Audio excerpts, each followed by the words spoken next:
Hello, and welcome to Great Zimbabwe in 7 minutes. No talking during this presentation, and please turn your cell phones on silent or put them in your locker. Let's begin. What are some facts that you know off the top of your head about Great Zimbabwe? The civilization of Great Zimbabwe lasted from 1200 to 1450 CE. What are some facts that you know off the top of your head about Great Zimbabwe? Well, I know that Zimbabwe means houses built of stone, yes, not just wood or clay, but stone, okay? And it had 18,000 inhabitants at its peak. What do you know about the physical setting of Great Zimbabwe? Well, I know that Great Zimbabwe in itself was the largest city of the region. I also know that the region had Indian Ocean access. What do you know about the physical setting of Great Zimbabwe? Well, Great Zimbabwe was a high plateau on the eastern edge, east is here, edge of the Kalahari Desert. And it had many rolling plains and river valleys, okay? And don't forget about the Great Zimbabwe River, okay?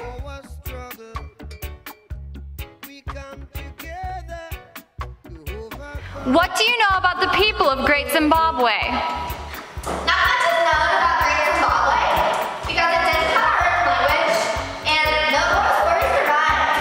Hold on. The only information we know is located in the ruins. What do you know about the people of Great Zimbabwe? I do know that it acted as a religious center. Women generally made pottery and hand-woven baskets. Men worked as blacksmiths or carvers, usually. What do you know about the people of Great Zimbabwe? Well, I know that there's something neat about the people of Great Zimbabwe. They had a superstition that men could milk cows and herd cows also. And cattle was the main source of food in Great Zimbabwe.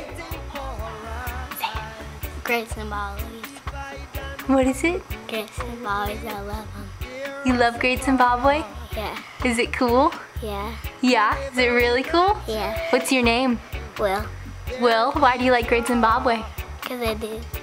Because it's cool? Aw, Willie. What do you know about the religion of Great Zimbabwe?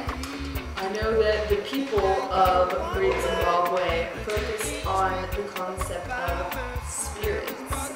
They believed in two main spiritual ideas. The first was shave, which captured the ideas of an outside wandering spirit, and the other was Zimu, okay, which stressed ancestral spirits. What do you know about the religion of Great Zimbabwe? I know that there is dude named Ori who was like the creator of life and the sustainer of all things. How did Great Zimbabwe begin? Great Zimbabwe started off under Islamic leadership and eventually became Great Zimbabwe. The leader, Mzilaziki, established new kingdoms. What fascinates you about the architecture of Great Zimbabwe? Now we all know I like architecture. Just look around this place, take a gander, okay? But in Great Zimbabwe, they had elliptic buildings, and we know this because of these stone ruins. Yes, still there today. And the wall enclosures were tapered at the top to suggest pretty sophisticated architecture. What fascinates you about the architecture of Great Zimbabwe?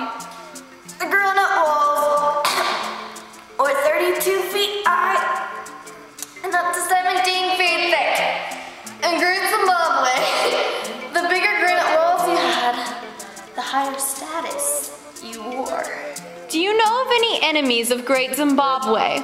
There were definitely internal foes for Great Zimbabwe, like my friend lion, tiger, bear, up here, such as Kilwa, And this was because they were trying to dominate the trade routes to the Indian Ocean.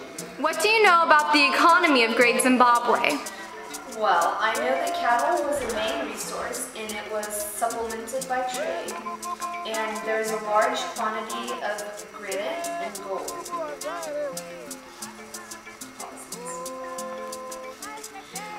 Zimbabwe controlled most, if not all, of the trade of gold because of their efficient transportation access. The coastal cities made a great impact on the trade of Zimbabwe. What do you know about the economy of Great Zimbabwe?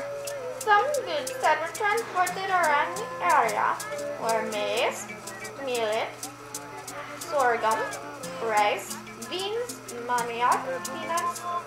Also, cattle, sheep, and chickens were traded often. Who are Great Zimbabwe's trading partners? Well, I'm aware that they traded with China, Arabia, India, Sofala, Persia, and Syria, from which the Chinese copper, ivory, glass beads, ceramics, clothes, and pottery were imported. This allowed Great Zimbabwe to advance their culture materialistically. The major trade routes that were used were the Indian Ocean, the Indian Ocean, right there. yeah, the Indian Ocean access. This included trade with the Arabs, India, and China, and many other places. Great Zimbabwe! Great Zimbabwe! What, Will? What do you know about Great Zimbabwe? Why did Great Zimbabwe become so successful? Money, money, money! Okay, Great Zimbabwe was highly successful because of their trading connections and large quantities of gold. Gold. Okay, gold was in high demand, and still is, and caused Great Zimbabwe to flourish. Why was Great Zimbabwe so successful? Great Zimbabwe was successful because of its trading connections and gold. How did the great civilization of Great Zimbabwe begin? Its end, you dum-dum. The wondrous civilization of Zimbabwe ended because of over-farming and drought. Thank you for watching Great Zimbabwe in 7 minutes. This project was done by Ellery Dalkey, Judith Allen, Bobby Maricotto, Brandon Bergstrom, and Maddie Ritchie. Watch again soon, and thank you to Natasha Ivanova and Ali Gray.